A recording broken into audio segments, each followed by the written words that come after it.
ইলেকশনে লড়তে গেলে তো টাকা লাগে, আমার কাছে সেগুলো ছিল না। তিনি টাকা দিতে পারেননি, তাই টিকিট পাননি। সত্যি কথাটা সোজা সাপটা বলে দিতেই এবার আরামবাগ তৃণমূলে কাঁপন। এই লোকসভা কেন্দ্র থেকে গত দুবার তৃণমূলের টিকিটে জয়ী হয়েছিলেন অপরূপা পোদ্দার, কিন্তু এবার তার বদলে এলাকায় নতুন মুখ মিতালি বাগ। টিকিট না পেয়ে বিস্ফোরক অভিযোগ করেছিলেন অপরূপা পোদ্দার।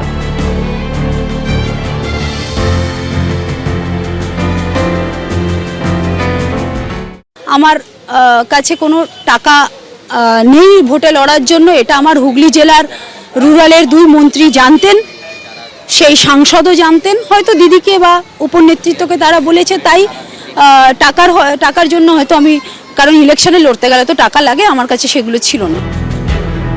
অপরূপা মুখ খুলতেই পাল্টা আসরে নেমেছেন সেখানকার তৃণমূলের নেতারা।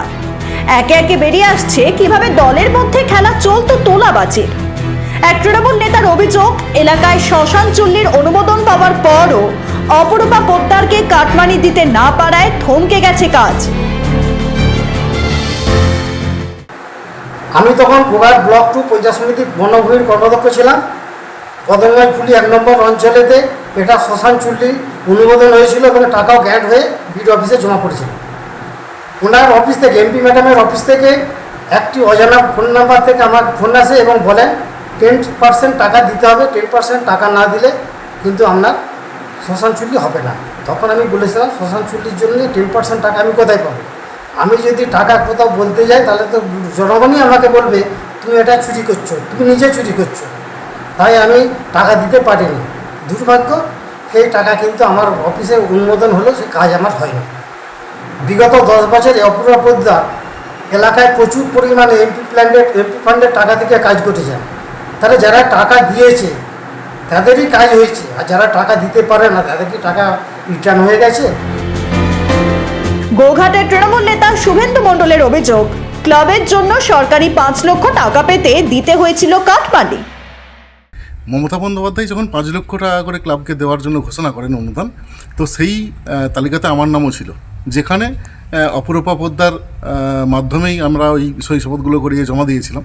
তো অপরূপা পোদ্দার আমাকে ফোন করেছিলেন যে তোমার চেকটা ইস্যু হয়ে গেছে, তুমি তাহলে চেকটা তুলে নিয়ে যাও। চেক আমি তুলে নিয়ে আসার পর তেনার সেক্রেটারি গোঘাট বিডিও নম্বর 2 নম্বর বিডিও অফিসে বসে তেনার সেক্রেটারি আমাকে বলেন যে কিছু টাকা দিতে হবে। তো আমি গেলে কথা বলার পর ওনাকে 50,000 টাকা আমাকে ওই ক্লাব থেকে তুলে নিয়ে, যার জন্য আমি আজও চোর সেজে বসে রয়েছি। তারপরে উনি এই কথা বলেন কি করে যে উনি টাকা পয়সা নেই বলে আজকে টিকিট পাননি? খানাকুলের প্রাক্তন পঞ্চায়েত প্রধান হায়দার আলীর অভিযোগ, পরীক্ষায় উত্তীর্ণ হওয়ার পরেও তার স্ত্রীর চাকরির জন্য টাকার দাবি করা হয়েছিল। অপরূপা পোদ্দার এত দুর্নীতির সঙ্গে যুক্ত হয়ে গেছিল, ওনার এমপি ল্যান্ডে যে টাকা পেতেন 10 বছরে 50 কোটি টাকা, তার 70% টাকা লাইটে খরচ করেছে এবং একটা লাইট পিছু 30% টাকা নিয়েছেন।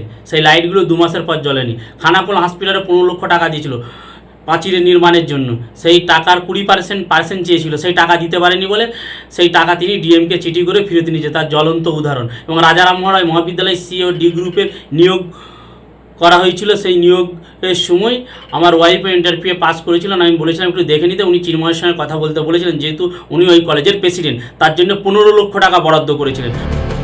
আরামবাগ পঞ্চায়েত সমিতির প্রাক্তন সভাপতি গুণধর খাড়ার অভিযোগ, অপরূপা যা বলেছেন সবটাই মিথ্যে।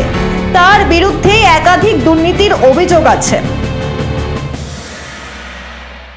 ওনার এখানে কাজ করার জন্য যে সমস্ত দেখলাম, প্রথম 5 বছর, দ্বিতীয় 5 বছরও সঠিক পথে পরিচালনা হচ্ছিলেন না বা কাজ করছিলেন না।